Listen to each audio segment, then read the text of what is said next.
Welcome, Virgo. This is Regina from Pacific Tarot. I'm getting ready to do your full moon in Cancer reading on January the 3rd of the new year. And this is the wolf moon.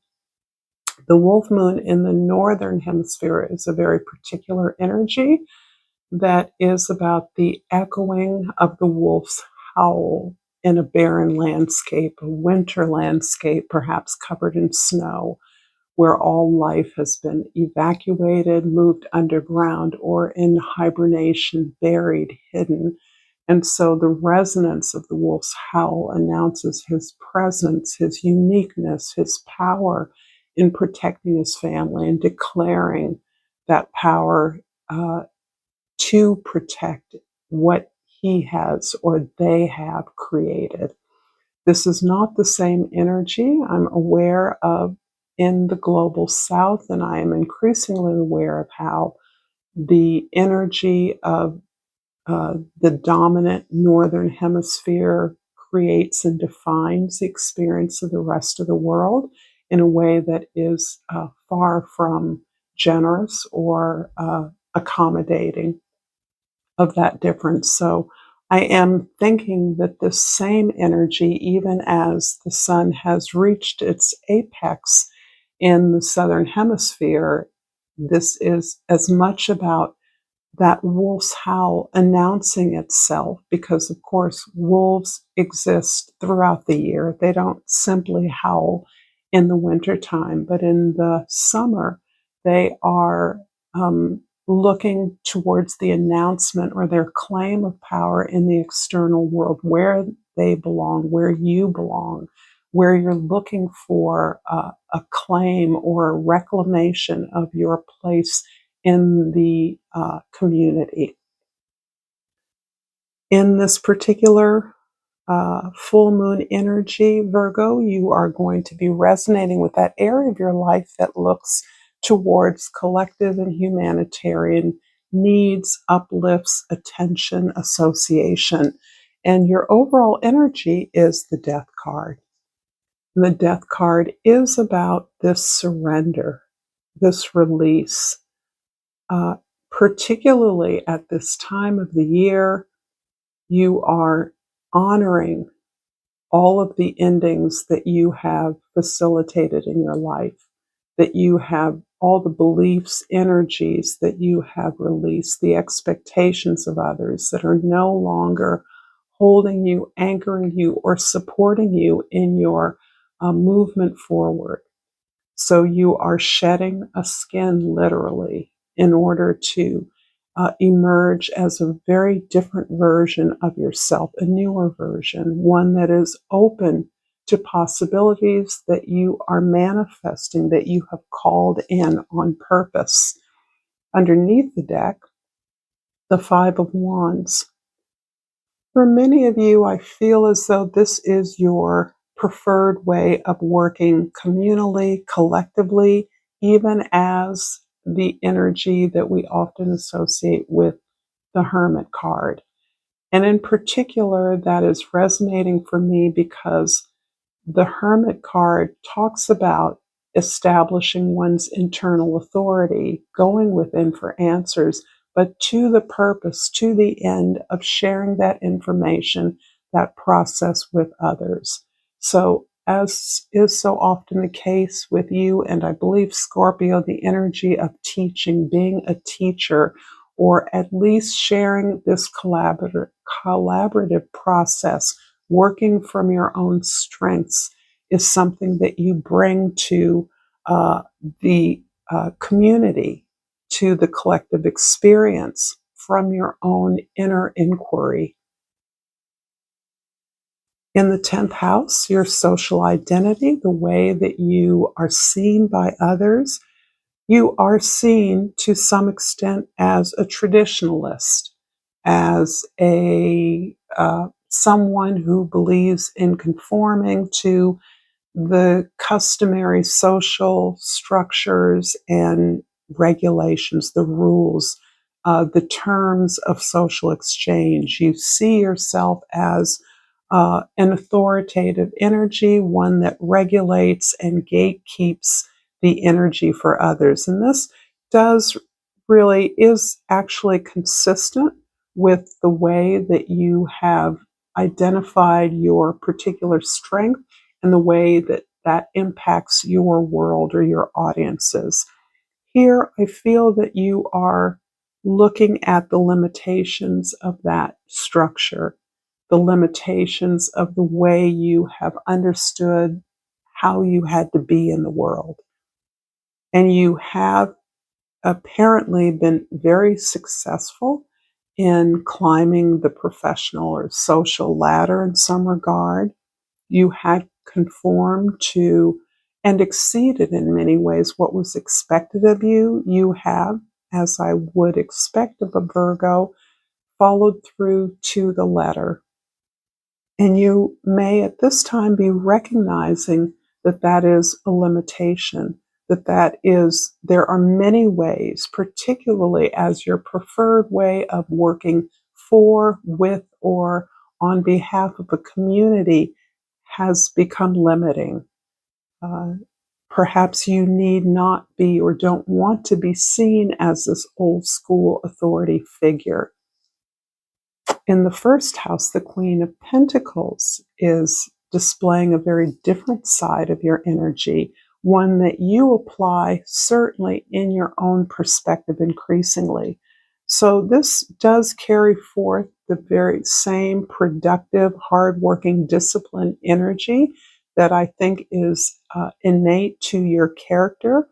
But this one has a greater capacity for caring, nurturing, displaying that concern for and attunement to the needs of others.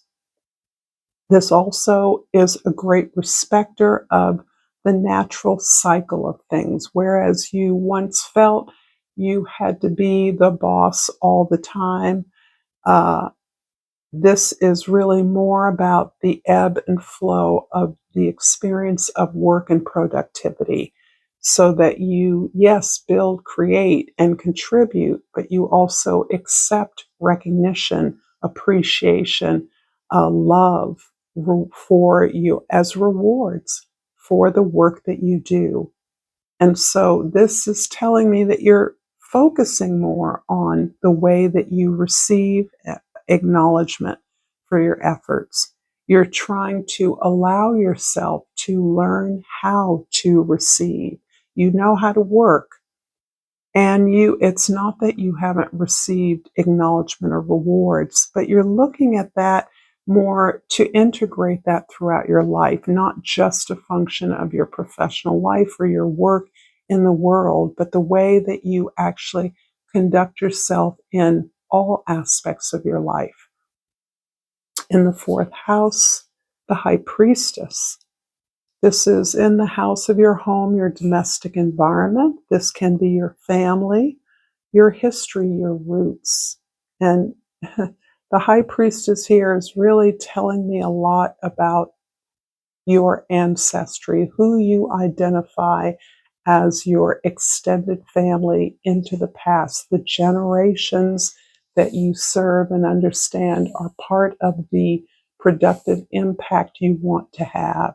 So this feels like it's part of generational healing that you are conducting yourself in some kind of work that addresses some kind of absence, trauma, suffering that has been endured by either direct ancestors or cultural, communal, collective ancestry and experience that you are understanding is fully completed or fully successful through this ability to accept pleasure, love, joy in the work that you do. This wisdom feels as though this is part of your, I won't say secret plan, but this is a private plan. This is a private wisdom, one you hold for yourself and understanding the ultimate impact of your outer communal work is this healing within that impacts your ability to, yes, receive love, receive the rewards, accept the gifts of the challenges you've experienced. In the seventh house of significant others, the Five of Swords. This is earth sign energy here, that it has been consistent. This is about recognizing that you can pull back from some kind of reaction or response in terms of your partnerships. It feels as though you are doubtful of the capacity of your current partnership support to see the possibilities inherent in the situation. In fact, you don't always see the possibilities either, but you're no longer choosing the kind of reaction or response that you have created relationship with or excluded relationship from your life. And you're understanding that that response is not a response, it's a reaction, and it's a choice that you continually make when actually you're trying to receive love. You're trying to allow yourself to be the beloved rather than the one who loves, provides, supports, and perhaps in many ways does not receive the kind of reciprocal support that you give or that you desire.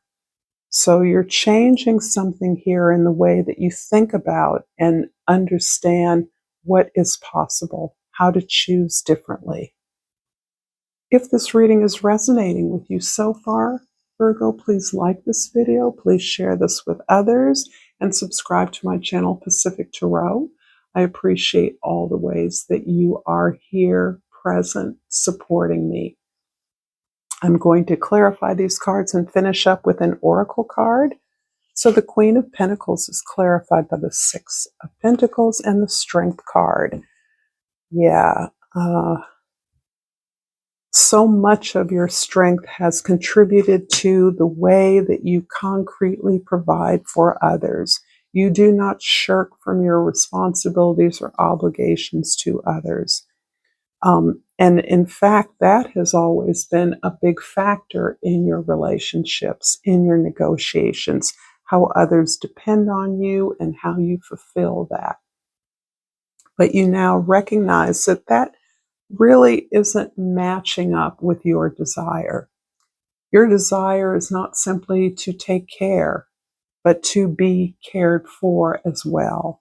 And you realize that the inability to say what you want, say what you truly want. And this is a theme that has been with you, Virgo, for a while.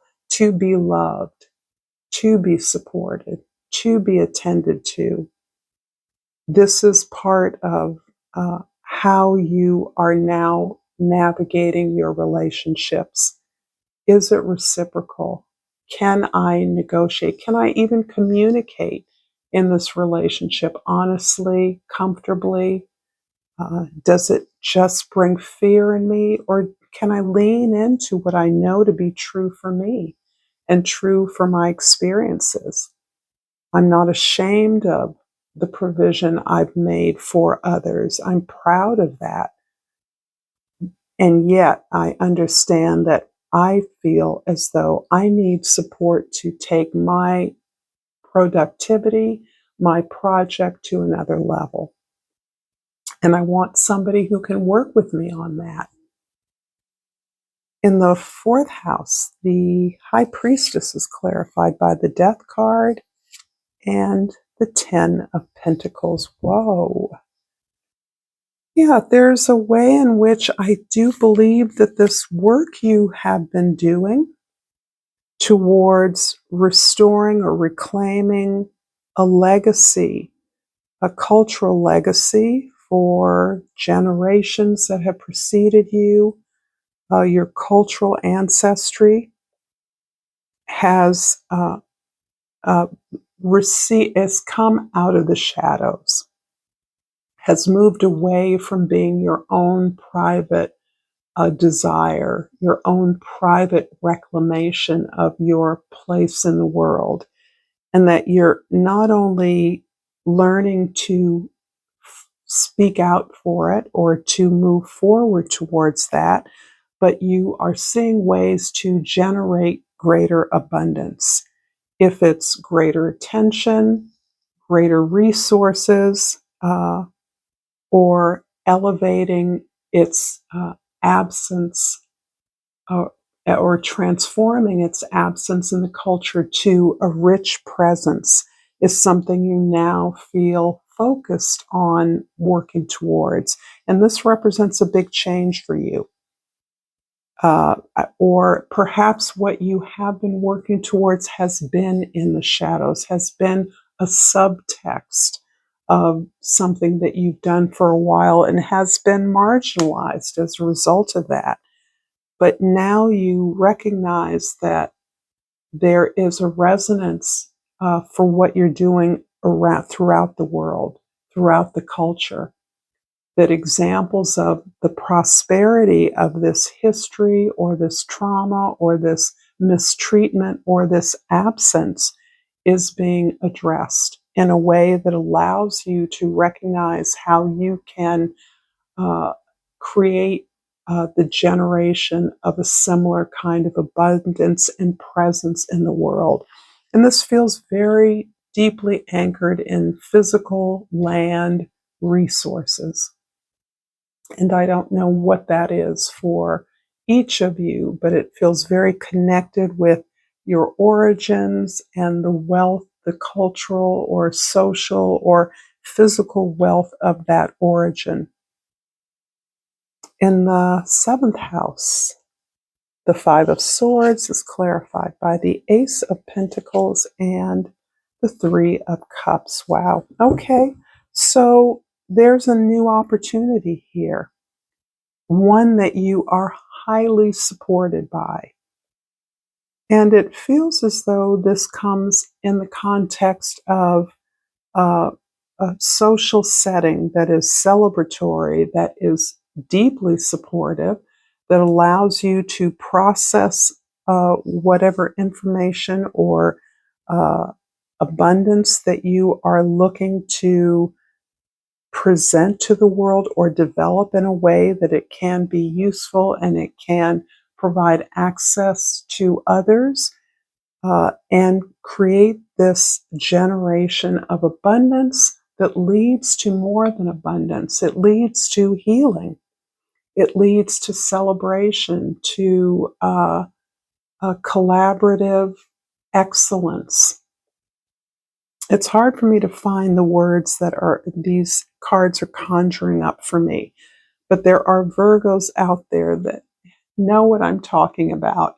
Or those of you that are not Virgos, have a Virgo placement or not, but this is for you. This is some tremendous collective work that you've been a part of for a long time, and it is bearing unexpected fruit. It is showing up. It is becoming present. It is emerging in the social discourse in unexpected ways that are generating abundance. In the 10th house, the Devil card is clarified by the Two of Pentacles and the High Priestess, a repeat. So with all of this new energy, all of this new ability to somehow structure this wealth of wisdom, information, knowledge that you have some responsibility and obligation towards,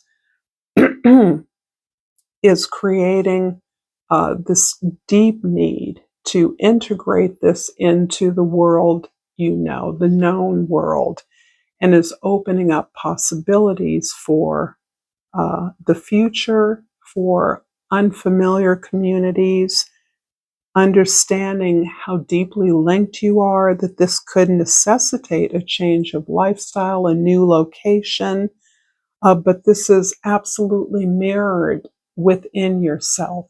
This desire to cultivate this ability to be appreciated, recognized, loved, finds its equivalent in your own personal life, a way in which your deepest gifts become a part of your professional presentation.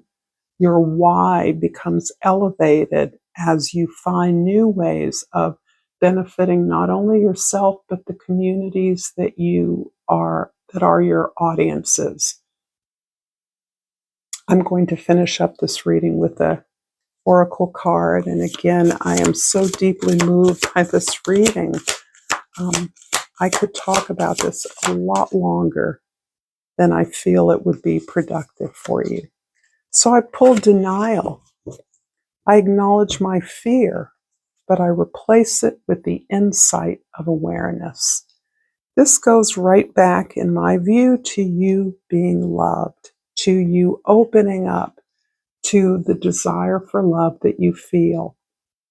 For many of you, you have denied the necessity, the desire for this, and you have proceeded accordingly. You've reacted to opportunities or patterns and behaviors in ways that have precluded opportunities that could have emerged.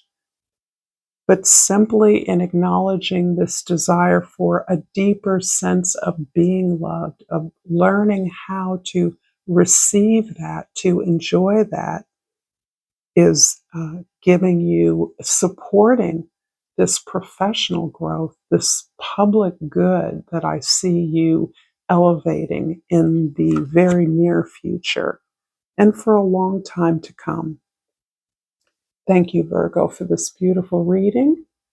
Thank you for your likes, your subscribes, all the ways that you support me. Until next time, namaste.